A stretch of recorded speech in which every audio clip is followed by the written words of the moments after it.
رہتے فرماتے ہیں میں اس کو پسند نہیں کرتا کہ جامع مسجد دمشق کی سیڑھیوں پر کہ وہ جگہ زیادہ اجتماع کی ہے، میری تجارت ہو جس میں مجھ کو 50 دینار روزانہ مل جائے، مجھے یہ پسند نہیں، میری ایسی تجارت ہو 50 دینار روزانہ مل جائے اور ان کو روزانہ اللہ کی رات میں خیرات بھی کر دوں، ان کو روزانہ اللہ کے راستے میں خیرات بھی کر دوں، مجھے پسند نہیں ہے۔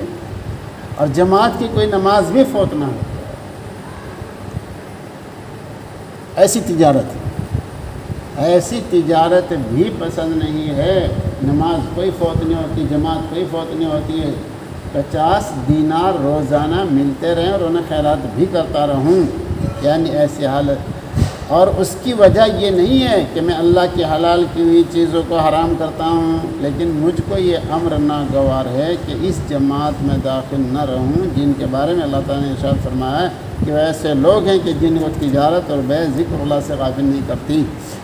اکثر اصحاب طریقت نے اپنے لیے تکثیر تعلقات کو پسند نہیں کیا، جس کام سے تعلقات زیادہ بڑھتے ہوں، اللہ کی طرف سے توجہ ہٹاتے ہوں، اس کو پسند نہیں کیا، گو وہ تعلقات مباح کیوں نہ، اسی لیے متوکلانہ آزادانہ زندگی بسر فرمائی، حتیٰ کہ مرشد علیہ الرحمٰن اور حاجی امداد اللہ صاحب رحمۃ اللہ علیہ نے ایک دیندار دولت مند کو جو ہندوستان سے ہجرت مکہ کا ارادہ رکھتے تھے تحریر فرمایا تھا کہ ریاست سے مکہ میں صرف اسی قدر آمدنی منگانے کا انتظام کرنا جتنا کہ تمہارے مصارف ضروریہ کے لیے کافی ہو جائے،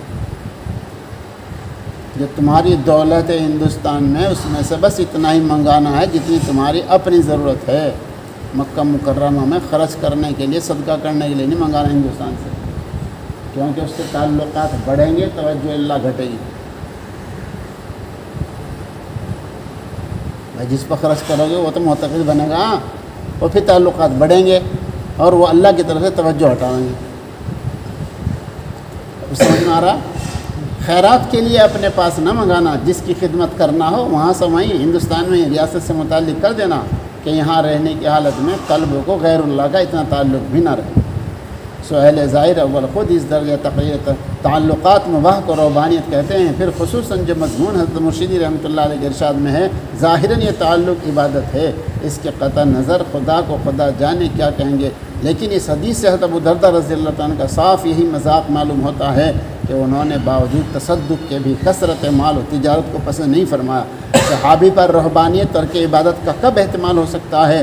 راز اس میں یہی ہے کہ ان تعلقات سے غلبہ دوا میں حضور میں خلل آ جاتا ہے، جیسا خود ابو درداء رضی اللہ تعالیٰ نے معابی میں اس کا رہبانیت نہ ہونا اور لاکنی میں یہ راز بتلا دیا، اور آیت کو ایک وجہ خاص پر محمول فرمایا، یعنی ترک تجارت و بے پر بے اعتبار حالت اکثر تباہی کے محمول فرمایا۔ انسان کے اندر اللہ تبارک تعالیٰ نے توجہ رکھی ہے جس میں خیال اور ارادہ دونوں کام کرتے ہیں، یہ ایک انسان کی باطنی طاقت ہے اور ہر انسان اسی سے کام لیتا ہے، اور انسان کا جسم اس کا ساتھ دیتا ہے۔ دنیا دار تو محض ہر کام میں دنیا کے لیے اس کو استعمال کرتا ہے اور اس کی یہ قوت صرف دنیا ہی کے حد تک کام کرتی ہے، اس کا اللہ سے تعلق نہیں ہوتا، اس لیے ظنی گمانی حد تک محدود رہ جاتی ہے، اس میں کامیابی پر خوش ہوتا ہے، ناکامی پر افسوس کرتا ہے۔ ساری دنیا کے انسانوں کا یہی حال ہے، لیکن انسانوں میں انبیاء علیہ السلام کا حال نرالا ہے کہ اللہ تعالیٰ ہر نبی علیہ السلام کی توجہ کو کھول دیتے ہیں اور اپنی ذات سے متعلق کر دیتے ہیں، اس قدر واضح کھلا تعلق کہ جس میں ظن و گمان نہیں ہوتا تھا، وہ اعلان کر اٹھتے تھے کہ میں اللہ کا نبی ہوں، اور اللہ کی کہی ہوئی باتوں کو اپنی امت سے بیان کرتے تھے۔ یہ توجہ کا اللہ سے تعلق تعہد کے درجے میں ہوتا تھا، قبر حشر جنت جہنم ان کے سامنے ہوتے تھے، اللہ تعالیٰ کی رضا اور ناراضگی کو اپنی توجہ میں پاتے تھے۔ سردار دو عالم صلی اللہ علیہ وسلم بعض احادیث میں فرماتے ہیں اللہ نے یہ فرمایا، اللہ یوں کہتے ہیں، اللہ نے فرمایا، اللہ نے تو آپ صلی اللہ علیہ وسلم کو جنت و دوزخ کی سیر کرائی، آپ صلی اللہ علیہ وسلم نے فرمایا دوزخ میں نے اکثر عورتوں کو دیکھا، اور وجہ بھی بیان فرمائی کہ یہ اکثر شوہروں کی ناشکری ہوتی ہے۔ جنت میں حضرت عمر رضی اللہ تعالیٰ کے بہت ہی عالی شان خوبصورت محل کو دیکھا، یہ کس کا محل ہے؟ کہا گیا آپ صلی اللہ علیہ وسلم کے صحابی عمر رضی اللہ تعالیٰ عنہ کا محل ہے، آپ اندر جانا چاہے مگر رک گئے کہ غیر کے محل میں نہیں جانا چاہیے۔ اس کا اظہار آپ صلی اللہ علیہ وسلم نے حضرت عمر رضی اللہ عنہ پر فرمایا۔ حضرت عمر رضی اللہ عنہ رو پڑے کہ حضور مجھ سے کیا غیرت تھی۔ انبیاء علیہ السلام پر اس توجہ میں لوگوں کو اسلام کی دعوت کا کام اللہ تعالیٰ لیتے ہیں، رشد و ہدایت ان کا منصب تھا۔ انبیاء علیہ السلام اسی توجہ اللہ اور تعلق مع اللہ میں اسی حال میں دن رات اسلام کی دعوت میں رہتے تھے۔ ان کی بیوی بھی ہوتی ہے، ان کے بچے بھی ہوتے ہیں، ضروریات زندگی بھی اور انسانی تقاضے بھی اور افکار دنیا بھی سب ہوتے تھے، مگر توجہ اللہ میں کوئی کمی اور فرق نہ آتا تھا۔ ان سب کاموں میں توجہ اللہ بندی رہتی تھی اور اللہ تعالیٰ کے احوال ان پر کھلے رہتے تھے۔ ان کے پاس اللہ کے بھیجے ہوئے فرشتے بھی آتے تھے، جبرائیل علیہ السلام بھی آتے اور اللہ کی خبریں پہنچاتے تھے۔ حضرت عائشہ رضی اللہ تعالیٰ کے بارے میں کسی نے کلام کیا، حضور صلی اللہ علیہ وسلم نے فرمایا عائشہ کے بارے میں کچھ نہ کہو، جب میں عائشہ کے بستر پر ہوتا ہوں جبرائیل علیہ السلام آتے ہیں۔ سردار دو عالم صلی اللہ علیہ وسلم نے اسی توجہ باطنی قوت کو ہر صحابی منتقل فرمایا۔ صحابہ کرام کی توجہ بھی ذات باری تعالیٰ سے جڑ گئی، ذات باری تعالیٰ کی توجہ کو اپنے اندر جذب کر لیا۔ اسی حال کو مولانا روم رحمۃ اللہ علیہ فرماتے من تو شدم تو من شدی من تن شدم تو جاں شدی تا کس نہ گوید بعد ازی من دی گرم تو دیگر۔ میں تو ہو گیا تو میں ہو گیا، میں جسم ہو گیا تو جان ہو گیا، تاکہ اس کے بعد کوئی نہ کہے میں اور ہوں اور تو اور ہے۔ یہ انسان کی ایسی بڑی قوت ہے کہ اس توجہ کی طاقت سے اللہ والوں نے لوح محفوظ کی خبر لی اور عالم باطن کو پایا۔ اللہ تعالیٰ کی حضور دائمی اور قرب ان کو نصیب ہوا۔ اس توجہ اللہ کو حضور صلی اللہ علیہ وسلم نے الصلاۃ معراج المومنین فرمایا۔ نماز مومن کی معراج ہے۔ توجہ کی جس قدر بلندی اسی قدر نماز کی معراج، یعنی نماز ایسی ہونی چاہیے کہ نماز میں نمازی کو اللہ تعالیٰ کی طرف توجہ میں عروج و ترقی ہو۔ اسی توجہ میں صحابہ کرام کو ذات باری تعالیٰ کی طرف جب لو لگ جاتی تو وہ شیشے کی دیوار کی طرح کھڑے ہو جاتے اور اللہ تبارک تعالیٰ کی توجہ اور عنایت کے نظارے کا لطف اٹھاتے کھڑے ہو جاتے۔ اولیاء اللہ میں بھی یہی توجہ رہتی ہے۔ اسی سے حضرت غوث پاک رحمۃ اللہ علیہ 40 سال عشاء کے وضو سے فجر کی نماز ادا کی۔